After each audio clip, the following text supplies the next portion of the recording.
I'd like to ask you real quick, sir, where do you stand? You said last week that this report about migrant families at the border getting payments was garbage. No, I didn't say that. Let's get it straight. You said everybody coming across the border gets $450,000. The number was what you had a problem The number with. that I was referring to. Okay. Now, here's the thing. Sure. If, in fact, because of the outrageous behavior of the last administration, you coming across the border, whether it was legal or illegal, and you lost your child, it's gone. You deserve some kind of compensation, no matter what the circumstance. What that will be, I have no idea. I have no idea. Mr. President, can I follow up on paid leave, Mr. President? Sir, may I follow up on paid leave? Mr.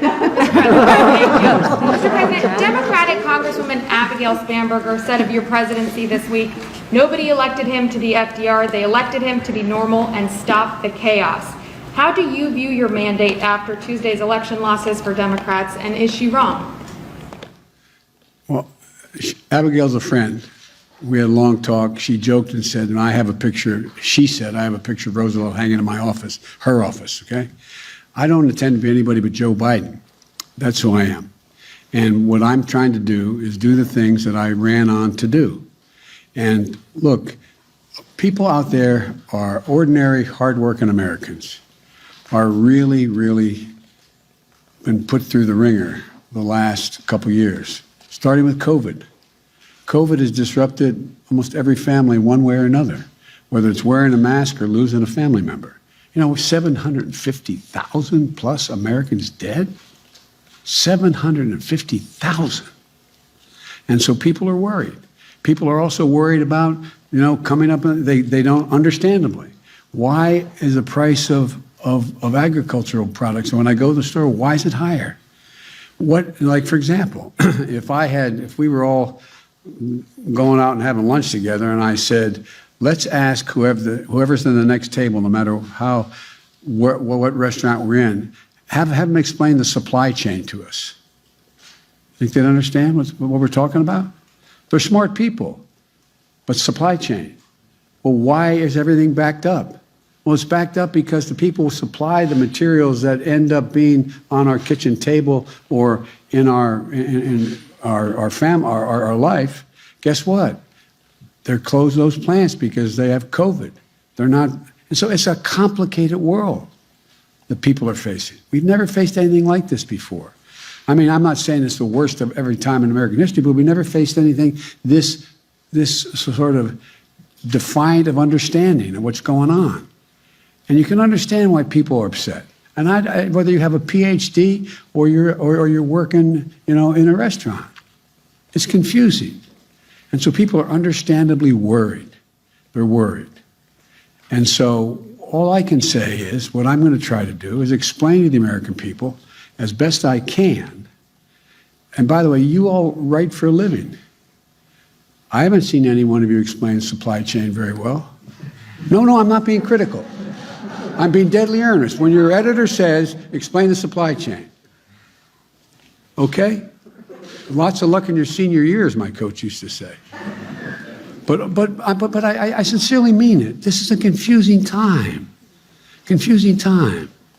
Think of all those children who may have lost more than a year of education by only being out one semester. Think of all that's going on in terms of access to everything from when you go back to college, if you're in college, you go back to college, where you have to wear your mask, or who's your roommate? This is a confusing moment. And it seems to me that my job as the President of the United States is to try to figure out, myself as well, what is most needed to put people at ease and let them know there's a way through this. There's a way through this. The world has never been here before. That sounds like hyperbole, but think about it. Think about it. This truly is one of those inflection points in history. All the pieces on the board are moving, both in terms of the relationships among and between nations, as well as the pieces of what employment future people have. How do we do this? And so this is a confusing time, but I promise I promise the American people, I have one focus. How do we give you some breathing room? How do we get you to the point where we take pressure off you so you can begin to get back to a degree of normality and we move to a different place? And this time when we move, and by the way, everybody internationally uses Build Back Better now. When I used the phrase initially, people looked at me like, Build Back Better. Well, what it means, we're the only country in the world gone through a crisis, that goes through a crisis and come out better than we were before the crisis occurred. That's building back better than it was before. And so this is a process. And I just, we're going to see. Take it every day, every moment, one moment at a time.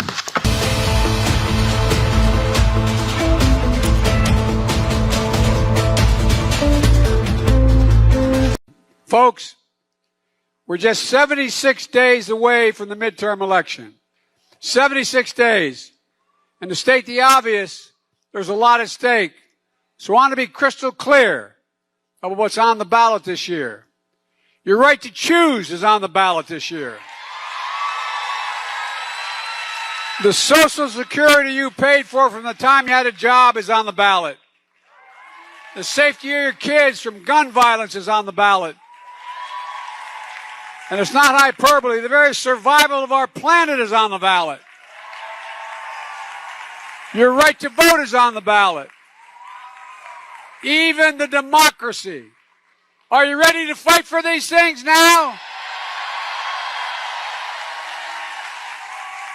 Well, then you need to do one thing. Vote. Vote. You got it. In 2020, you and 81 million Americans voted to save our democracy. That's why Donald Trump isn't just a former president. He is a defeated former president.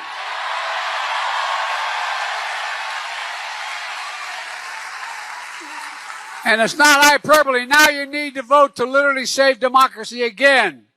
Look, I believe America's at a genuine inflection point. It occurs every 6 or 7 generations in world history. One of the moments that changes everything. And Americans are going to have to choose. You must choose. Will we be a country that moves forward or backward? Will we build a future or obsess over the past? Will we be a nation of unity, of hope, of optimism? Not a nation of anger, violence, hatred, and division.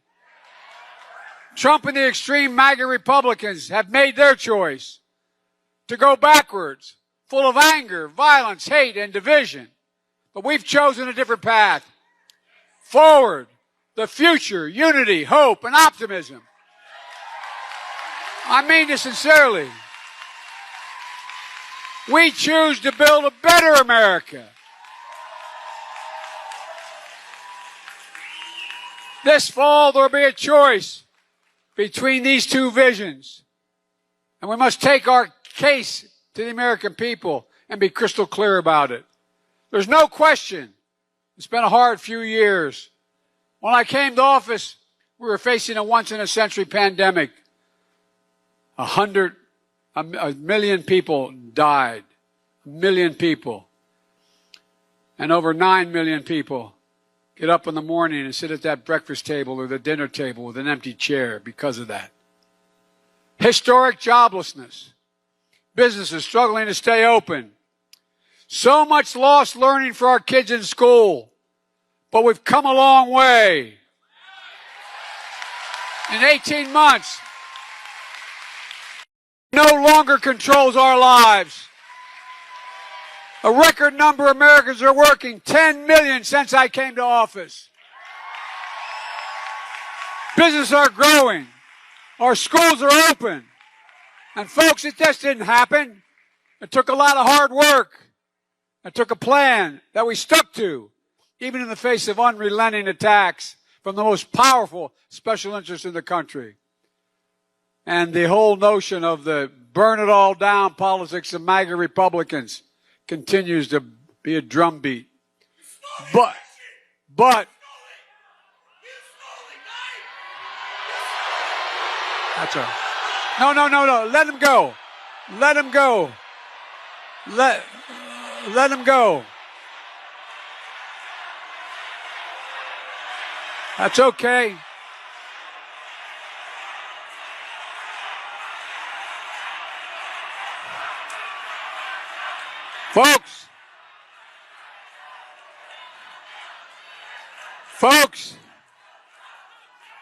Folks, ignorance knows no boundaries.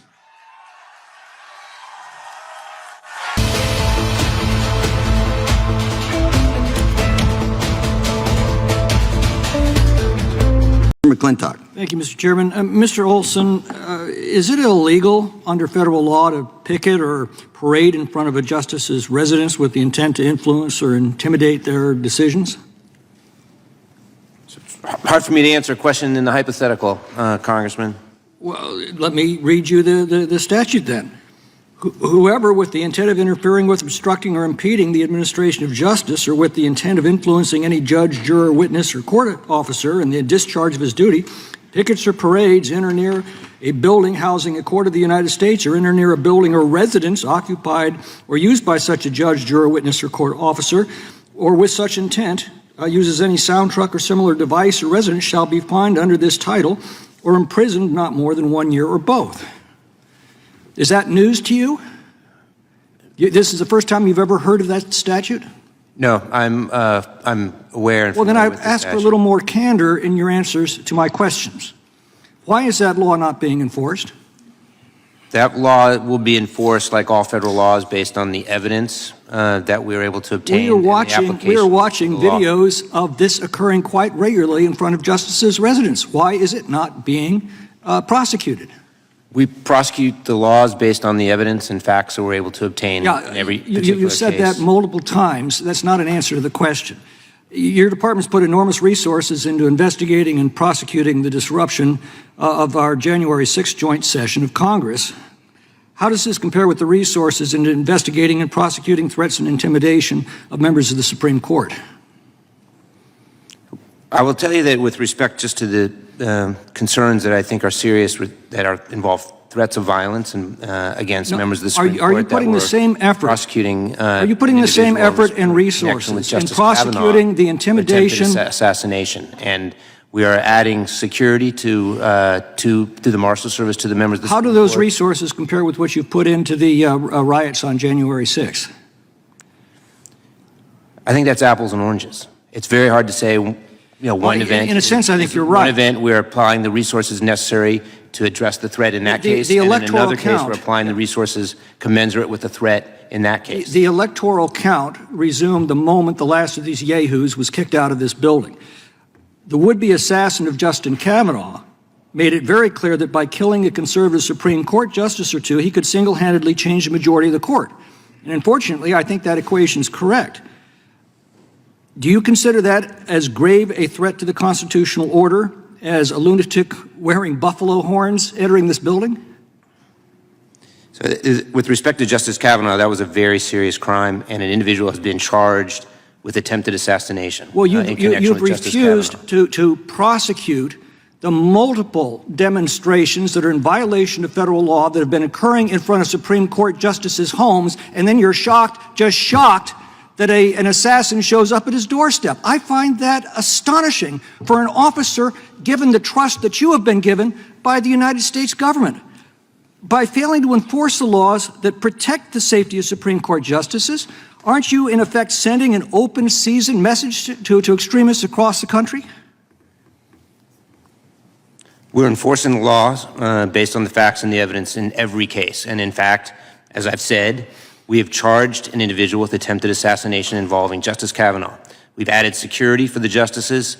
We've supported legislation to add security to the justices. We are taking that threat very seriously. And turned a blind eye to the laws that protect those justices in their homes. I find that shocking. I categorically reject the characterization of our actions as turning a blind eye. There are no actions, Mr. Olson. There is total inaction when it comes to enforcing that law that you originally pretended you hadn't even heard of. How big a threat do the Mexican crime cartels and the affiliated gangs pose to the security and safety of American people? The threat from cartels and is certainly a criminal threat. We've had 900,000 gotaways because the Border Patrol has been completely overwhelmed by this mass migration along our southern border. We know that there were 5,000 or more terrorists released from Parowan detention facility when this administration unconditionally surrendered to the Taliban. How many of those terrorists do you imagine are among the 900,000 gotaways that we were unable to intercept? We know that we were able to intercept 60. So I would want to verify the veracity of your assertions before responding to that question. Well, here's my fear. I think you're tracking down and prosecuting. Time, but if the witness wishes to answer the question. No, I just have no basis to ascertain the truth of those assertions, so I'd want to verify that before trying to answer that question. I'm sorry, do you question the Thank you reports very of much. 900,000 gotaways? Mr. McClintock, thank you very much.